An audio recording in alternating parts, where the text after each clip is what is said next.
সালামের জানা ছিল না।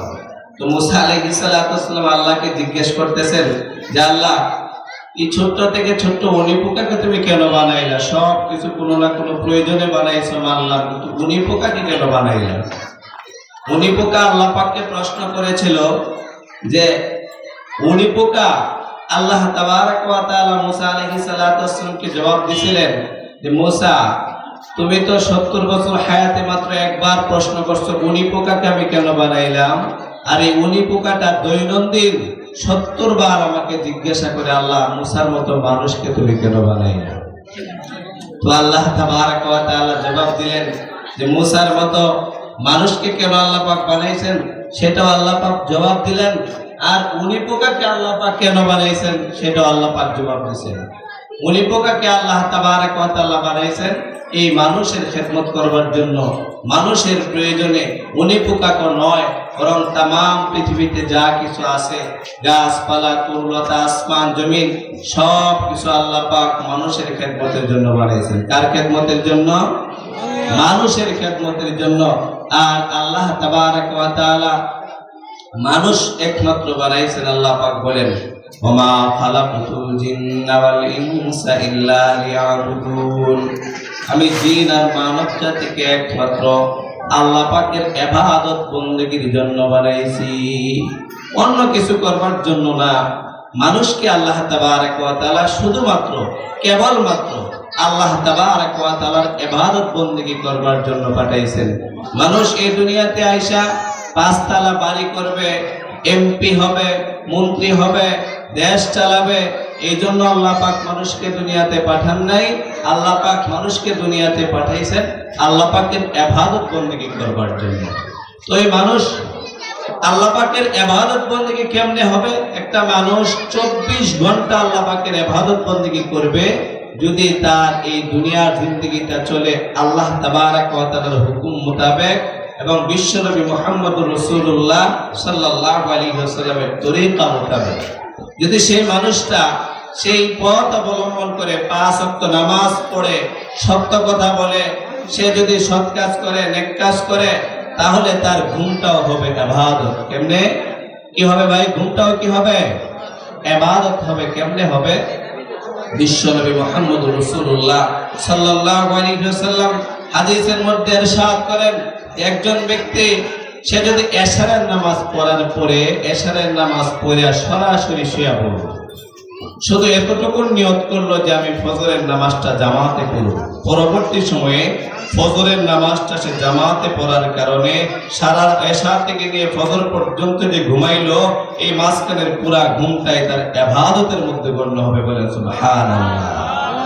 এরকম ভাবে ফজরের নামাজ আদায় করার পরে যদি জোহরের নামাজ আদায় করে মাঝখানে যে সময়টা, এই সময়টা তার ইবাদতের মধ্যে গণ্য হবে।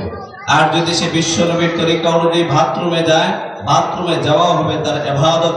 বিশ্বনবীর তরিকা মোতাবেক যদি সে বাজারে যায়, বাজারে যাওয়া হবে তার ইবাদত। এমনকি সে যদি হাঁটাহাঁটি করে রাস্তা দিয়ে হাঁটলো, সেটাও তার ইবাদত হবে। আল্লাহ পাক বলেন বিশ্বনবীর তরিকা মোতাবেক, আমার দেখানো কোরআন মোতাবেক যদি কোনো মুমিন মুসলমান ইমানদার চার জিন্দেগি পরিচালনা করে, তার হাঁটা চলা ফেরা, বাজার ঘাট যা কিছু হবে সব কিছু ইবাদতের মধ্যে গণ্য হবে। মুহতারাম হাজিরিন, যার জন্য আল্লাহ পাক যে কথা বলেছেন যে আমি মানুষকে শুধুমাত্র আমার ইবাদতের জন্য সৃষ্টি করেছি, এটা মিথ্যা নয়, এটা সত্য। মানুষ যদি ব্যবসা করে, ব্যবসাও হবে ইবাদত। মানুষ বাজার সদাই করবে, সেটাও হবে ইবাদত। তার স্ত্রীকে সময় দেবে, সেটাও হবে ইবাদত। সে ঘুমাবে, সেটাও হবে ইবাদত। আল্লাহ পাক এই জন্যই বলেছেন যদি সে তার ইবাদত বندگিটা 24 ঘন্টা ইবাদতের মধ্যে কাটাইতে চায়, তাহলে বিশ্বনবী মুহাম্মদুর রাসূলুল্লাহ সাল্লাল্লাহু আলাইহি ওয়াসাল্লামের তরিকা মোতাবেক করতে হবে এবং আল্লাহর দেখানো পথে তার জিন্দেগি পরিচালনা করতে হবে। তার বাথরুমে যাওয়া, তার ঘুম, তার খাওয়া, তার বাজারে যাওয়া সব কিছু আল্লাহ পাক ইবাদতের মধ্যে গণনা করে দেবেন। যেমনটা উদাহরণ দিলাম, এশারের নামাজ পড়ে যদি কোনো মানুষ ঘুমায়া যায়, সারা রাত্রি সে মন ভরে ঘুমালো, ফজরের নামাজটা জামাতে পড়ার কারণে সারা রাত্রি নামাজ পড়ার সওয়াব তার আমলনামায় দেওয়া হবে। মুহতারাম হাজিরিন, আল্লাহ তাবারক ওয়া তাআলা এই জন্য দুনিয়াতে দেখেন মানুষ 3টা জিনিস এই দুনিয়াতে মানুষ চায়। আর তিনটা জিনিস দুনিয়াতে মানুষ চায় না। কয়টা জিনিস ভাই? তিনটা জিনিস দুনিয়াতে মানুষ চায়, আর তিনটা জিনিস দুনিয়াতে মানুষ চায় না। যে তিনটা জিনিস চায় না তার মধ্যে প্রথম নম্বরের জিনিস হলো এই দুনিয়াতে কেউ গরিব হইতে চায় না। কথা ঠিক না বেটি? 2 নাম্বার হইলো কেউ বৃদ্ধ হইতে চায় না। কথা ঠিক না বেটি? 3 নাম্বার হইলো এই দুনিয়া থেকে যতই কষ্টে থাকো কেউ মরতে চায় না। কথা ঠিক না বেটি? মরতে যে চায় না এর একটা উদাহরণ হইলো, আপনার এক ব্যক্তি তার স্ত্রীর সাথে খুব ঝগড়া, যৌতুকের টাকা পয়সা আনছে, প্রতিদিন প্রতিনিয়ত শুধু ঝগড়া আর খোটাকাটি দেয়। আর একদিন সে খুব স্ত্রীর সাথে রাগ করে রাত্রে অন্ধকারে স্ত্রীর সাথে ঝগড়া লাগছে, সে নিয়ত করছে দুনিয়াতে তার থাকার আর ইচ্ছা নাই, সে সরাসরি চলে যাচ্ছে হারিকেন একটা হাতে নিয়ে, রশি হাতে নিয়ে ওই আম গাছে সে ফাঁসি ঝুলাইয়া মারা যায়। তো যখন যাওয়ার বন্ধুর সাথে রাস্তায় সাক্ষাৎ, বন্ধু জিজ্ঞেস করতেছে তোরাইতে বন্ধু হারিকেন হাতে আর তোমার হাতে রশি, কোথায় যাচ্ছ? বলে দুনিয়ার ভালো লাগে না, সংসারের ঝামেলা, স্ত্রীর খোটাকাটি, কোনো কিছু আর ভালো লাগে না, দুনিয়াতে আর থাকতে চাই না, রশি গলায় ঝুলাইয়া ওই আম গাছে ফাঁস ঝুলাইয়া মরে যাবে। বন্ধু জিজ্ঞেস করলো ফাঁস ঝুলাইয়া মরে যাবে, তাহলে তোমার হাতে হারিকেন তো আলো বাড়ানো কেন? বলতেছে হারিকেন আলো বাড়ানো বন্ধু সাপে যদি দংশন করে। এখন আপনারাই বলেন আসলে কি তার মরার ইচ্ছা আছে? না, সে যদিও বলতেছে মরতে যায়, আসলে মরার ইচ্ছা নাই। যদি মরার ইচ্ছাই থাকতো হারিকেনের আলো এত বাড়ায়া এরপরে সে ফাঁসিতে ঝুলতে যাইতো না। সাপে ধ্বংসন করবে না কি করবে, মরাই তো কথা। সাপে ধ্বংসনে হোক আর ফাঁসিতে ঝুলেই হোক বা যেভাবে অ্যাক্সিডেন্টেই হোক, মরলেই তো হইলো, আসলে সে মরতে চায় না। এই 3 জিনিস ভাই দুনিয়াতে মানুষ চায় না। দেখেন নিজেকেও পরীক্ষা করে, কেউ গরিব হইতে চায় না, কেউ বৃদ্ধ হইতে চায় না, দুনিয়াতে কেউ মরতে চায় না। আর 3টা জিনিস এই দুনিয়াতে মানুষ চায়। এটা হলো 1 নম্বর হলো দুনিয়াতে মানুষ ধনী হইতে চায়। কি হইতে চায়? কথা বলেন ভাই, কি হইতে চায়? ধনী হইতে চায়। 2 নাম্বার এই দুনিয়াতে মানুষ ক্ষমতাওয়ালা হইতে চায়। চায় না? ক্ষমতা চায়। 3 নাম্বার এই দুনিয়াতে মানুষ সুন্দরী রমণী বিয়ে করতে চায়। কথা ঠিক না বেটি? একদম 100% সঠিক কথা, এটা আমার কথা নয়, হাদিসের মধ্যে আসছে। বিশ্বনবী মুহাম্মদ রাসূলুল্লাহ সাল্লাল্লাহু আলাইহি ওয়াসাল্লাম যখন মক্কা আবির্ভূত হলেন, ইসলাম নামক ধর্ম নিয়ে এবং কোরআন নিয়ে আল্লাহর পথে মানুষকে ডাকবার জন্য যখন মক্কার চতুর্দিকে ছড়িয়ে ছিটিয়ে দাওয়াত দিতেছিলেন, লা ইলাহা ইল্লাল্লাহ দাওয়াত যখন পৌঁছে দিচ্ছিলেন, তখন একদল মানুষ খুব ক্ষেপে গেল। তার বংশের লোকেরাই, তার দলের লোকেরাই, আবু জাহল, উতবা, সাইবা, আবু লাহাবের মতো ব্যক্তিরা, তৎকালীন সময়ে মক্কার নেতৃস্থানীয় লোকেরা, তারা খুব ক্ষেপে গেল যে এইভাবে যদি মুহাম্মদ লা ইলাহা ইল্লাল্লাহ দাওয়াত দিতে থাকে আর এইভাবে বলতেই থাকে, তাহলে তো আমাদের অবস্থা খুব খারাপ হবে, আমাদের ধর্মে কোনো লোক থাকবে না, আমাদের এই মিথ্যার বানোয়ার ধর্মটা বেশিক্ষণ টিকবে না, মুহাম্মদের ধর্ম চুরি হয়ে যাবে, তার দলের লোক বেশি হয়ে যাবে। তাড়াতাড়ি দারুণ দোয়ায় বৈঠক বসেছে। বৈঠক সিদ্ধান্ত হইল যে কেমনে মুহাম্মদকে থামানো যায়। এই দাওয়াত থেকে, এই দ্বীনি দাওয়াত থেকে কেমনে মুহাম্মদকে থামানো যায়, কালেমার দাওয়াত যেন সে না দেয়, সেই জন্য তাকে কি করা যায়। একজন এক এক প্রস্তাব করলো। সেই বৈঠকে কেউ বলতেছে যে মুহাম্মদকে থামাইতে হলে তাহলে তাকে কিছু টাকা পয়সা দিতে হবে। কেউ বলতেছে যে না, টাকা পয়সা দেওয়া হবে না, তাকে ক্ষমতা দিতে হবে। কেউ বলতেছে না, ক্ষমতা দেওয়া হবে না, তার সাথে সুন্দরী রমণীর বিয়ে দিতে হবে। এমন করে একজন এক এক প্রস্তাব দেওয়ার পরে তাদের মধ্য থেকে সিদ্ধান্ত হইল মুহাম্মদকে থামানোর জন্য যা যা দরকার সবই দেওয়া হবে। এরপর মুহাম্মদকে কালেমার দাওয়াত থেকে, দ্বীনের দাওয়াত থেকে থামায়া দিতে হবে, নয়তো আমাদের বাপ দাদার ধর্ম চূর্ণ বিচূর্ণ হয়ে যাবে, টিকবে না এই ধর্ম মুহাম্মদের ধর্মের সামনে। ইতিমধ্যে দারুণ দোয়া বৈঠক বসে গেল। বৈঠকের মধ্যে সিদ্ধান্ত হয়ে গেল যে না, মুহাম্মদকে থামাইতে হলে তাকে অফার করতে হবে। তাদের মধ্য থেকে তাদের প্রতিনিধি উতবা ইবনে আবু রবিয়াকে প্রতিনিধিত্ব বানায়া মুহাম্মদ সাল্লাল্লাহু আলাইহি ওয়াসাল্লামের কাছে পাঠিয়ে দেওয়া হলো।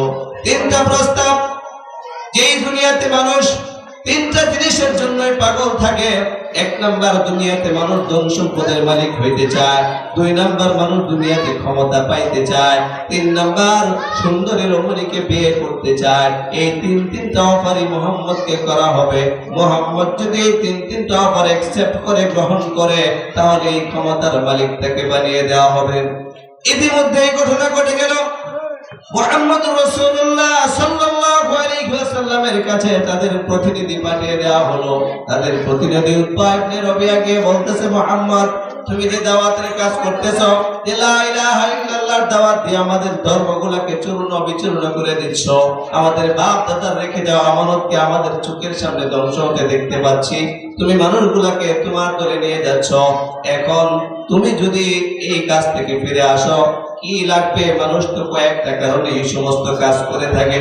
মুহাম্মদ, আমাদের পক্ষ থেকে আমাকে পাঠানো হয়েছে, মক্কার সমস্ত নেতৃস্থানীয় লোকেরা একসাথে বসে আমরা সিদ্ধান্ত করেছি যে তিনটা জিনিসের জন্য মানুষ এরকমটা করে।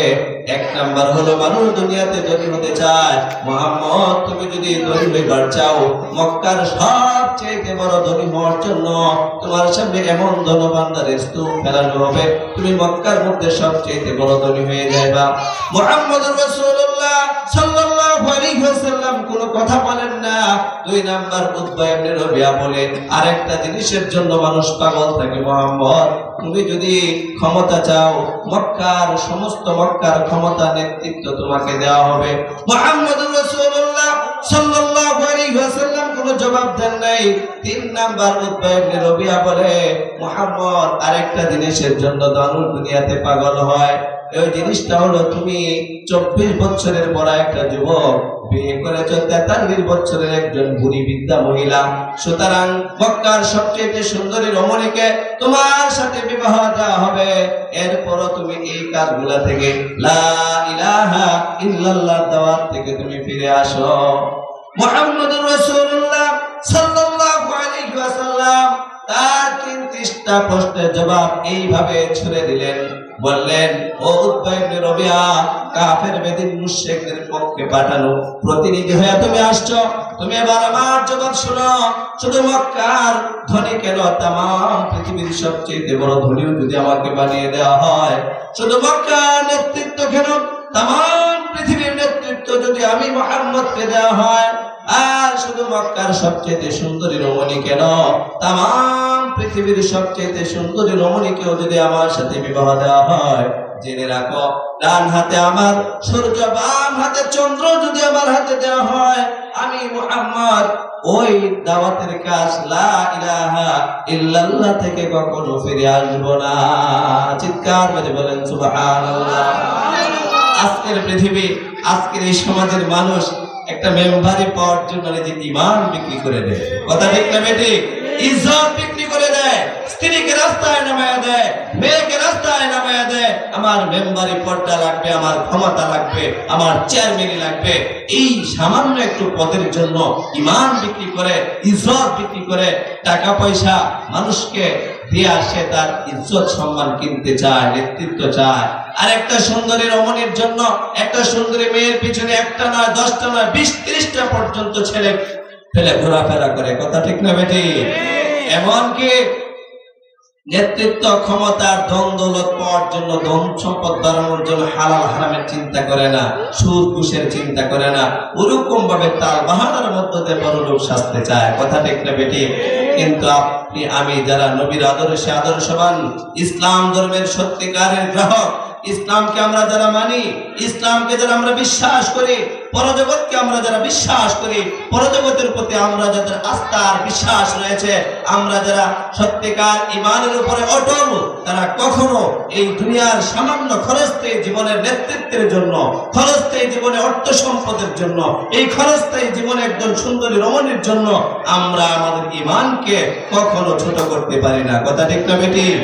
মুহতারাম হাজিরিন, মুহাম্মদুর রাসূলুল্লাহ সাল্লাল্লাহু আলাইহি ওয়াসাল্লাম এই প্রস্তাব প্রত্যাখ্যান করে জানিয়ে দিলেন যে মুসলমানরা এই দুনিয়াতে অবৈধ অর্থ সম্পদের মালিক হওয়ার জন্য আসে নাই, মুসলমানরা এই জমিনের ভিতরে নেতৃত্ব দেওয়ার জন্য আসে নাই, মুসলমানরা এই জমিনের ভিতরে সুন্দরী রমণীর পিছনে সময় দেওয়ার জন্য আসে নাই, এসেছে আল্লাহর জমিনে আল্লাহর কালেমাকে আল্লাহর কালেমাকে উচ্চ করার জন্য, এবং এই কালেমাকে বুকে ধারণ করে জিহ্বায় উচ্চারণ করে মানুষকে আল্লাহর পথে ডেকে, দ্বীনের পথে ডেকে কালেমার ছায়াতলে নিয়ে আসার জন্য। কথা ঠিক না বেটি?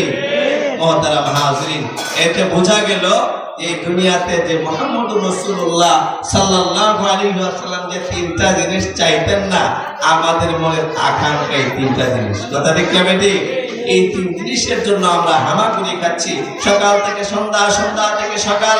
কিন্তু আল্লাহ তাবারক ওয়া তাআলা তার কোরআনে কারীমে ঘোষণা করেন, লাকাদ কানা লাকুম ফি রাসূলিল্লাহি উসওয়াতুন হাসানাহ। ও দুনিয়ার মানব মণ্ডলী, তোমাদের জন্য আমি উত্তম আদর্শ, উত্তম নমুনা হিসেবে প্রেরণ করেছি নবী মুহাম্মদুর রাসূলুল্লাহ সাল্লাল্লাহু আলাইহি ওয়াসাল্লামকে। তার নমুনা, তার আদর্শ যদি তোমরা গ্রহণ করে দুনিয়ার জীবন তোমরা পাড়ি দিতে পারো, দুনিয়ার জীবন যদি তোমরা শেষ করতে পারো, তাহলেই তোমরা সফল হবে, দুনিয়াও সফল, পরকালও তোমাদের জন্য নবী মুহাম্মদুর রাসূলুল্লাহ সাল্লাল্লাহু আলাইহি ওয়াসাল্লামের সুপারিশের মধ্য দিয়ে জান্নাতের মালিক হয়ে যাইবা। বলেন সুবহানাল্লাহ। আমাদের ছিল নবী মুহাম্মদুর রাসূলুল্লাহ সাল্লাল্লাহু আলাইহি ওয়াসাল্লামকে সবচেয়ে বেশি ভালোবাসা। কারণ হলো লা ইউমিনু আহাদুকুম হাত্তা আকুলা হাব্বা ইলাইহি মিন ওয়ালিদিহি ওয়া ওয়ালাদিহি। আল্লাহ রাসূল সাল্লাল্লাহু আলাইহি ওয়াসাল্লাম বলেন, তোমরা ততক্ষণ পর্যন্ত সত্যিকারের মুমিন হইতে পারবে না, সত্যিকারের ঈমানদার হইতে পারবে না, যতক্ষণ পর্যন্ত তোমাদের ধন দৌলত, বাড়ি গাড়ি, সন্তান সন্ততি, স্ত্রী সন্তান, মা বাবা সব কিছুর চাইতে আমি নবী মুহাম্মদকে বেশি ভালোবাসতে পারবা না। যে পর্যন্ত আল্লাহর নবীকে সব কিছুর চাইতে বেশি ভালোবাসা না যাবে, না পারবো, ততক্ষণ পর্যন্ত সত্যিকারের মুমিন হওয়া সম্ভব না। আর আল্লাহ পাক অপর এক আয়াতে বলেন, ওয়াল্লাযীনা আমানু আশাদ্দু হুব্বান লিল্লাহ। যারা ঈমানদার তারা আমি আল্লাহকে সবচেয়ে বেশি ভালোবাসে। বলেন সুবহানাল্লাহ। আমরা সবচেয়ে কাকে বেশি ভালোবাসি? আল্লাহকে এবং আল্লাহ রাসূলকে। এই হলো আমাদের ভালোবাসা। এছাড়া ভিন্ন পথে আমাদের কোনো ভালোবাসা নেই। বাকি যত ভালোবাসা আছে আল্লাহ, আল্লাহ রাসূল ছাড়া যে ভালোবাসা আছে, মায়ের প্রতি ভালোবাসা, ভাইয়ের প্রতি ভালোবাসা, সন্তানের প্রতি ভালোবাসা, এরপরে স্ত্রীর প্রতি ভালোবাসা, বন্ধুর প্রতি ভালোবাসা, এই যে ভালোবাসা, এই ভালোবাসাটা ক্ষণস্থায়ী। কি এটা? ক্ষণস্থায়ী। কেমনে বুঝলেন?